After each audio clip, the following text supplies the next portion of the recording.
Assalamualaikum dan selamat pagi semua. Cikgu akan tunggu kamu check in sehingga 9.05 minit pagi. Okey, terima kasih. Jadi sekarang kita akan gabungkan semua yang telah kamu pelajari untuk melihat apakah soalan yang boleh ditanya dalam peperiksaan. Jom salin nota di bawah. Untuk mendapat markah penuh dalam peperiksaan, kamu mesti ikut step yang cikgu berikan mengikut contoh. Kita lihat contoh A, X kuasa 2 tolak 3X tolak 10 sama dengan kosong. So, kamu tekan kalkulator macam biasa, cari nilai X1 dan X2. Kalau ikut sini, X1 sama dengan 5, X2 sama dengan negatif 2. Okey, tengok macam mana step yang tengah-tengah tu. Kurungan X tolak 5, kurungan X tambah 2 sama dengan kosong. Kenapa jadi macam tu? Tipsnya adalah, kamu lihat X1 sama dengan 5. Cikgu buat anak panah ke atas.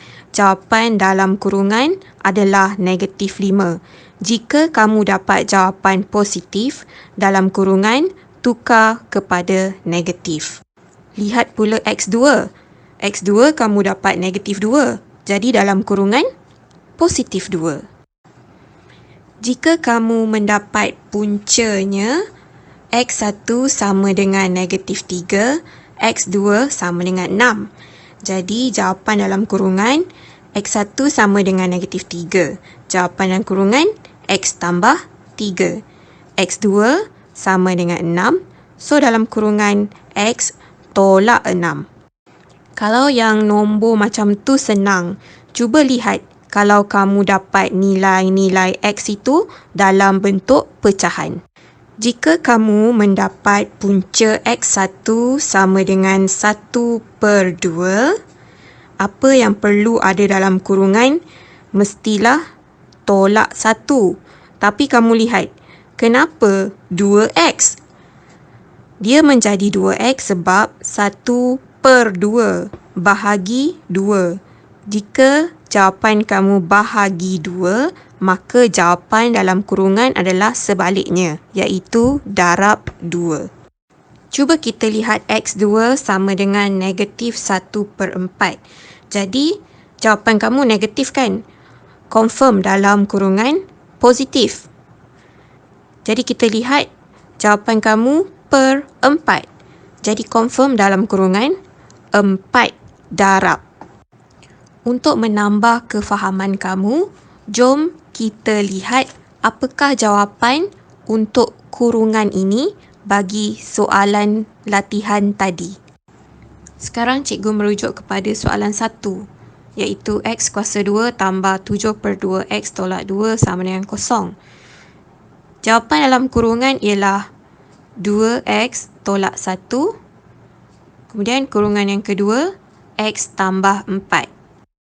Untuk soalan 2, jawapan dalam kurungan ialah X tolak 8, X tolak 6. Soalan 3, jawapan dalam kurungan Y tolak 4, Y tambah 5. Soalan 4, jawapan dalam kurungan 2X tolak 1, X tambah 3. Soalan 5, jawapan dalam kurungan M tolak 1, M tambah 4. Soalan 6, jawapan dalam kurungan I tambah 4, I tolak 5. Seterusnya soalan 7, jawapan dalam kurungan X tolak 6, X tolak 3. Soalan 8, jawapan dalam kurungan 2X tolak 1, 2X tambah 3. Soalan 9, jawapan dalam kurungan X tolak 4, X tolak 5. Last sekali soalan 10, jawapan dalam kurungan X tambah 3, 4X tolak 1. Sekarang, cikgu minta kamu salin semua soalan ini, tapi pada hari ini kita akan bincang soalan B, C, D dan E sahaja. Yang lain-lain kamu buat dan kita akan bincang pada kelas seterusnya. Untuk soalan B, kamu dapat X1 sama dengan 8, X2 sama dengan 2 kan? Jadi kita lihat apakah jawapan dalam kurungan. Dalam kurungan jawapan dia X tolak 8, X tolak 2. Apa yang cikgu maksudkan dengan follow step? Kamu mesti ikut.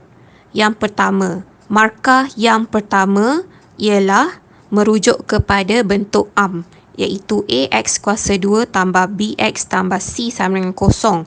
Untuk soalan ini, yang merujuk kepada bentuk am ialah X kuasa 2 tolak 10X tambah 16 sama dengan kosong. Mesti ada sama dengan kosong.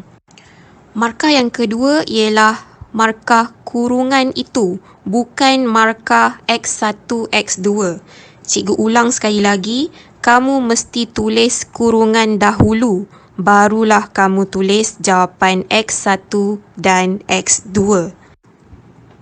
Kurungan X tolak 8, kurungan X tolak 2 sama dengan kosong adalah markah yang kedua. Mesti juga ada sama dengan kosong. Kemudian X1 sama dengan 8, satu markah. X2 sama dengan 2, satu lagi markah. Jadi markah penuh ialah 4/4. Kita lihat soalan C, markah pertama 3X kuasa 2 tolak 5X tambah 2 sama dengan kosong. Markah kedua, kurungan X tolak 1, kurungan 3X tolak 2 sama dengan kosong. Markah ketiga, X1 sama dengan 1. Markah keempat, X2 sama dengan 2/3. Begitu juga soalan D, markah pertama 2X kuasa 2 tambah 8X tolak 24 sama dengan kosong. Markah kedua, kurungan X tolak 2, kurungan X tambah 6 sama dengan kosong.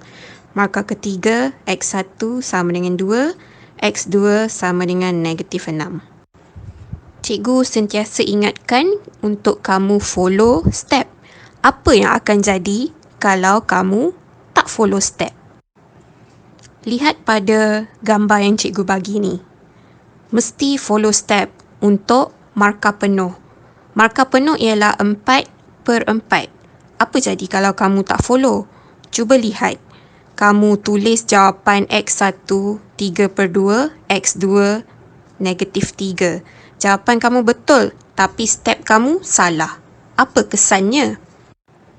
Kesannya ialah kamu hanya dapat markah untuk bentuk am sahaja, iaitu 2X kuasa 2 tambah 3X tolak 9 sama dengan kosong. Itu saja markah yang kamu dapat. Jadi, untuk membiasakan diri kamu mengikut step yang telah cikgu cadangkan ini, cikgu harap kamu dapat siapkan soalan F dan seterusnya. Okey, kita bincang teruslah sementara masa masih ada. Soalan F, dalam kurungan 4X tambah 5, X tolak 2 sama dengan kosong, X1 sama dengan negatif 5/4, X2 sama dengan 2. Soalan G, dalam kurungan 3X tambah 7, X tolak 2, X1 sama dengan negatif 7/3, X2 sama dengan 2. Soalan H, dalam kurungan X tambah kosong, X tolak 5. Tambah ke tolak ke sama je yang X tolak kosong tu Okey, jawapan X1 kosong, X2 5. Untuk kelas seterusnya, cikgu harap kamu boleh salin latihan di bawah ni. Kita akan buat bersama-sama. Tapi kalau kamu ada masa, kamu boleh buat dulu, okey? Kita akan bincangkan soalan-soalan itu pada kelas seterusnya. Jadi sampai di sini saja. Jom kita lihat balik apa yang telah kita pelajari. Pada hari ini kita banyak menggunakan kalkulator. Jadi kamu kena biasakan diri tekan kalkulator itu supaya kamu ingat. Okey? Jadi sebelum anda keluar, pastikan anda tekan butang check out pada kotak selepas ini, okey? Okay, terima kasih semua. Bye-bye.